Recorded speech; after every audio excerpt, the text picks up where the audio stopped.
चंद्रकला चलते चलते रुक गई और पीछे मुड़ उस आदमी के आने का इंतजार करने लगी। सुरेश कंबल ओढ़े हुए चंद्रकला की तरफ बढ़ रहा था। उसने अपने पीछे चाकू छुपाया हुआ था।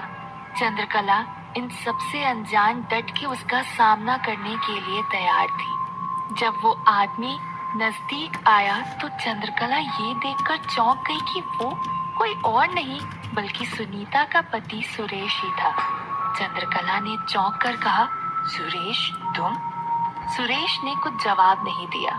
चंद्रकला समझ गई कि सुरेश उससे नाराज है और शायद वो अपने मन की भड़ास निकालने के लिए आया है। सुरेश से कुछ जवाब ना सुनकर चंद्रकला बोली, सुरेश मैं जानती हूँ तुम। इससे पहले कि चंद्रकला अपनी बात खत्म कर पाती, सुरेश ने पीछे छुपाया हुआ चाकू बाहर निकाल लिया। ये देखकर चंद्रकला की आंखें फटी की फटी रह गई। उसने डरते हुए सुरेश से कहा, देखो सुरेश मेरी बात सुनो। पर सुरेश कुछ नहीं सुनना चाहता था। उसके सर पर तो खून सवार था। उसने बिना कुछ कहे और सुने अपने बाएं हाथ से चंद्रकला के पीछे से बाल पकड़े और उस चाकू से चंद्रकला के पेट पर प्रहार कर दिया। जैसे ही चाकू चंद्रकला के पेट में गया, चंद्रकला की एक चीख के साथ नींद खुली और वो झटके से उठकर बैठ गई। चंद्रकला ऐसा सपना देखकर पसीना पसीना हो चुकी थी और लंबी लंबी सांसें ले रही थी। वो उठकर पानी पीने के लिए गई। पानी पीकर उसने राहत की सांस ली कि कम से कम ये एक सपना था। पर चंद्रकला ये भी जानती थी कि सुरेश और राधे श्याम जी जितना गुस्से से भरे हुए हैं, उस हिसाब से उसका ये सपना सच भी हो सकता है। अब उसे अपने से ज्यादा नीति की चिंता होने लगी थी कि कहीं ये लोग नीति पर कोई हमला ना करते, क्योंकि चंद्रकला जानती थी नीति काली शक्तियों से तो फिर भी निपट सकती है, पर चाकू या किसी हमले से ना तो वो बच पाएगी और ना ही चंद्रकला खुद। मुर्गे की बांग से चंद्रकला अपने ख्यालों से बाहर आई। उसने बाहर झांक कर देखा तो सुबह के 6 बज चुके थे और सवेरा हो चुका था। टीले वाले बाबा के पास आज उसे जाना ही होगा। उसने नीति की तरफ देखा जो अभी भी सो रही थी।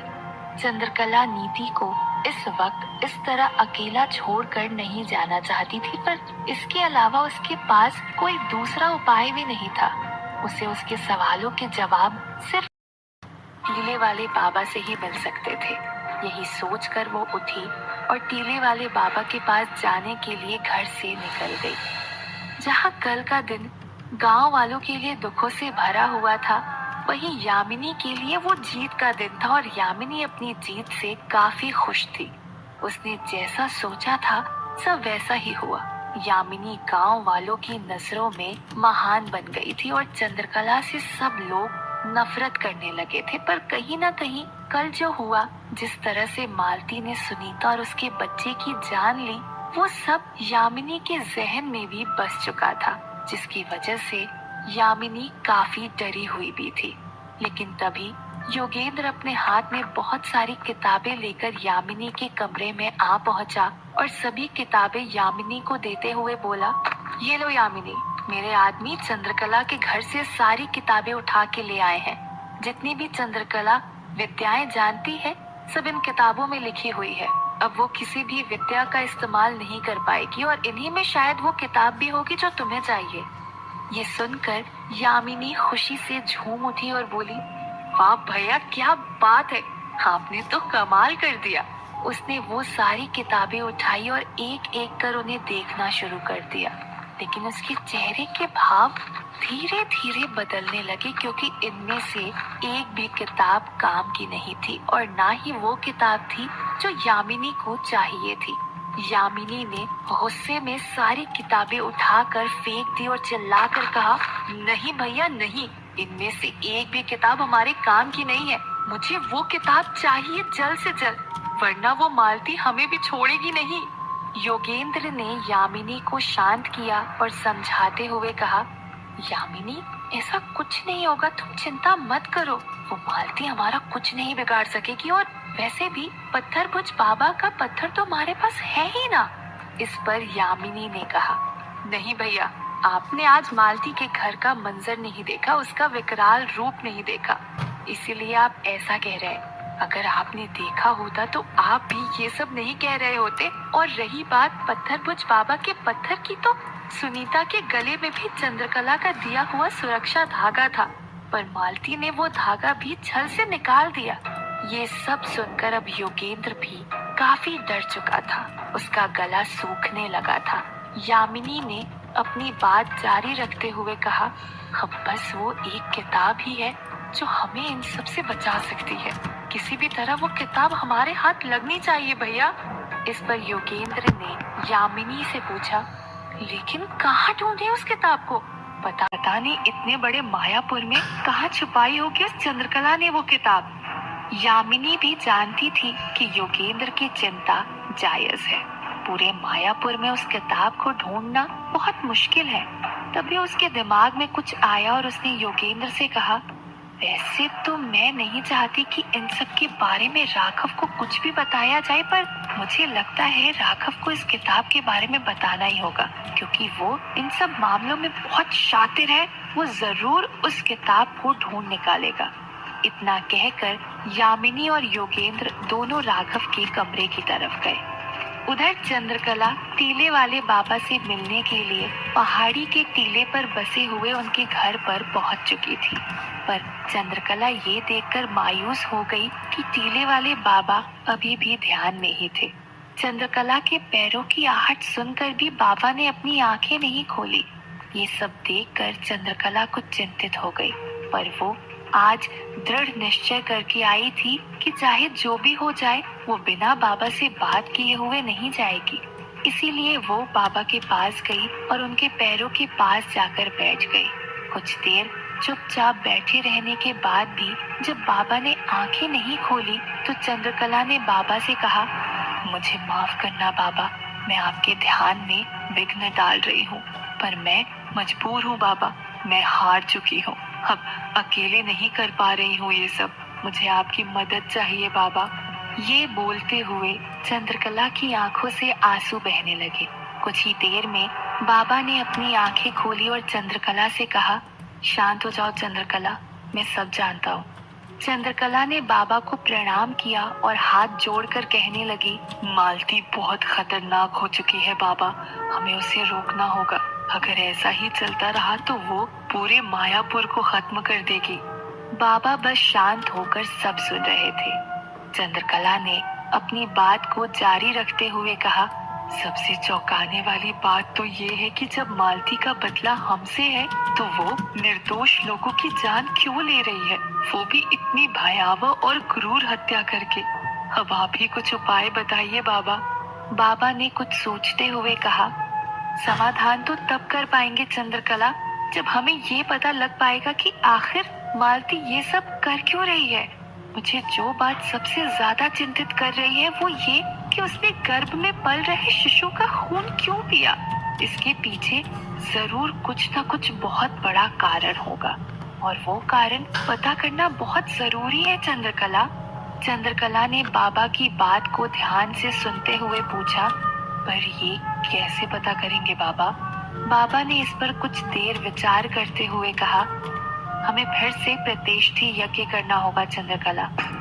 प्रतिष्ठि यज्ञ का नाम सुनते ही चंद्रकला बहुत डर गई और कहा, नहीं बाबा नहीं, ये कैसी बात कर रहे हो आप। एक बार प्रतिष्ठि यज्ञ करके मैंने काले सायों से बैर मोड़ ले लिया है, उसी की वजह से तो ये सब हो रहा है। प्रतिष्ठि यज्ञ करने पर ही तो अंगुना मुझसे नाराज हुई थी और उसी नाराजगी के चलते उसने जितेंद्र को आजाद किया और मालती को काला साया बनने दिया। ना ही मैं प्रतिष्ठि यज्ञ करती और ना ही ये सब होता, तो दोबारा वो गलती मैं नहीं दोहरा सकती। कुछ और उपाय बताइए बाबा। इस बात पर बाबा को कुछ क्रोध आ गया और उन्होंने चंद्रकला को डांटते हुए कहा, चंद्रकला, सबसे पहले तो अपने आप को ये दोषी समझना बंद करो। तुमने जो भी किया सबकी भलाई के लिए किया था। प्रतिष्ठि यज्ञ तुमने अपने स्वार्थ के लिए नहीं किया था, बल्कि उस दरवाजे के पीछे कौन था ये पता करने के लिए किया। इसके बाद जो भी हुआ उसमें तुम्हारी कोई गलती नहीं थी, तो अपने आप को दोषी समझना बंद करो। और रही बात दोबारा प्रतिष्ठि यज्ञ की, तो इस बार प्रतिष्ठि यज्ञ तुम नहीं मैं करूंगा। ये सुनकर चंद्रकला हैरानी में बोली, बाबा आप? बाबा ने जवाब देते हुए कहा, हाँ मैं, आने वाली अमावस्या को मैं प्रतिष्ठि यज्ञ करूंगा। चंद्रकला ने अपनी शंका जाहिर करते हुए पूछा, पर बाबा इस बार आप यज्ञ में देखोगे क्या? तो टीले वाले बाबा ने जवाब दिया, इस बार यज्ञ में मैं कुछ देखूंगा नहीं, बल्कि जो काली शक्ति यज्ञ में पहुंचेगी उससे ही इन सब बातों का रहस्य पूछूंगा। ये सुनकर चंद्रकला थोड़ी सी डर गई। उसने बाबा से अपनी चिंता जाहिर करते हुए पूछा, बाबा कहीं पिछली बार की तरह नीति भी उस यज्ञ में पहुंच गई तो क्या आप उससे भी और किसी ने नीति को देख लिया तो? बाबा ने चंद्रकला की चिंता को दूर करते हुए कहा, नहीं चंद्रकला, इस बार नीति नहीं आएगी बल्कि मालती खुद आएगी। ये सुनकर चंद्रकला थोड़ा चौंक गई और बोली, मालती खुद? पर मालती क्यों आएगी और हमें कुछ भी क्यों बताएगी? जवाब में बाबा ने कहा, उसे आना पड़ेगा चंद्रकला, इसीलिए मैंने प्रतिष्ठि यज्ञ का दिन अमावस्या रखा है। अमावस्या के दिन प्रतिष्ठि यज्ञ में जिसे चाहो उसे बुलाया जा सकता है। और रही बात सब कुछ बताने की, तो प्रतिष्ठि यज्ञ में आने के बाद कोई भी काली शक्ति बिना कार्य सिद्ध किए हुए वहां से नहीं जा सकती। उसे सब कुछ बता के ही जाना होगा। चंद्रकला की चिंता अभी भी कम नहीं हुई थी। उसने बाबा से पूछा, पर बाबा अमावस्या अभी तक बहुत दूर है, पूरे 18 दिन बचे हुए हैं। इन 18 दिनों में तो ना जाने मालती क्या क्या अनर्थ कर देगी। टीले वाले बाबा भी जानते थे कि चंद्रकला की चिंता बिल्कुल जायज है, तो उन्होंने इसका उपाय बताते हुए चंद्रकला से कहा, मैंने अपने पास काली शक्तियों के लिए 11 रुद्राक्ष तैयार किए हुए हैं। तुम्हें जिस किसी पर भी सबसे ज्यादा संकट आभास हो उसे ये रुद्राक्ष दे देना। और बाबा ने चंद्रकला को 11 रुद्राक्ष दिए। पर ये सुनकर चंद्रकला कुछ उदास हो गई। उसने मायूस चेहरे से बाबा से कहा, पर बाबा मेरा तो गांव वालों ने बहिष्कार कर दिया है। सब लोग सुनीता की मौत के लिए मुझे ही जिम्मेदार समझ रहे हैं, तो कोई भी मेरी बात क्यों सुनेगा? बाबा ने चंद्रकला के सर पर हाथ रखा और कहा, सुनेंगे चंद्रकला, जरूर सुनेंगे। गांव वाले भले ही तुमसे कितने भी नाराज हो जाए, पर तुम्हारी बात कभी नहीं टालेंगे।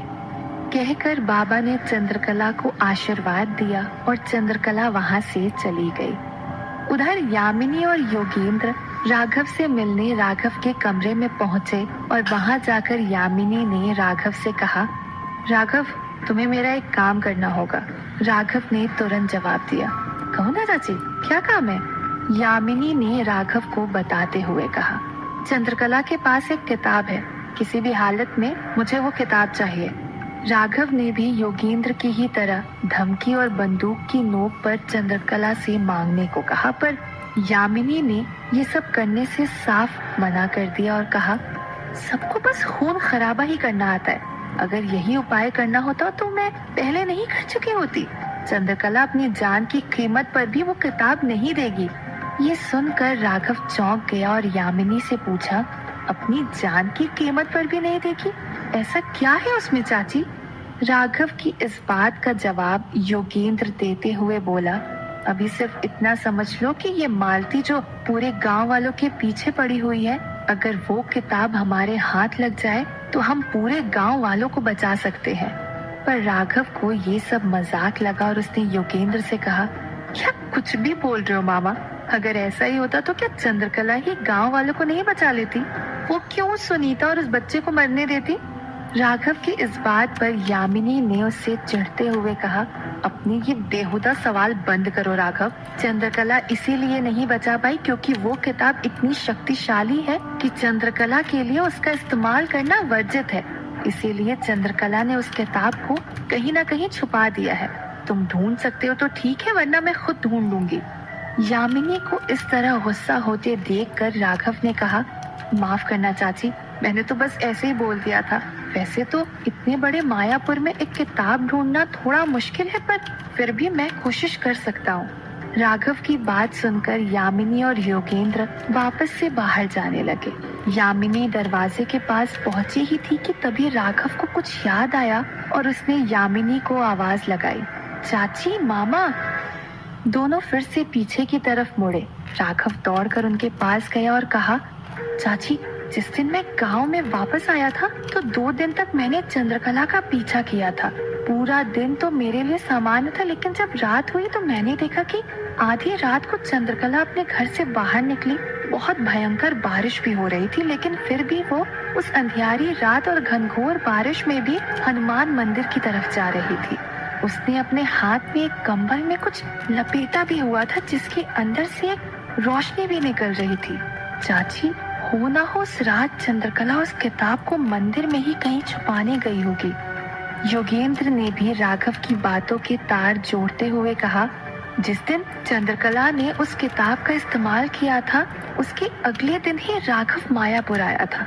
राघव बिल्कुल ठीक कह रहा है यामिनी, चंद्रकला ने वो किताब मंदिर में ही छुपाई है। ये सब सुनकर यामिनी के चेहरे पर एक खुशी की लहर दौड़ गई और उसने राघव से कहा, शाबाश राघव, शाबाश। अब जल्दी से जल्दी हमें हनुमान मंदिर में जाकर उस किताब को ढूंढ निकालना है। क्या वो किताब अब यामिनी के हाथ लग जाएगी और इन 11 रुद्राक्षों से चंद्रकला किस किस को बचाएगी? क्या गांव वाले चंद्रकला पे दोबारा भरोसा दिखाएंगे?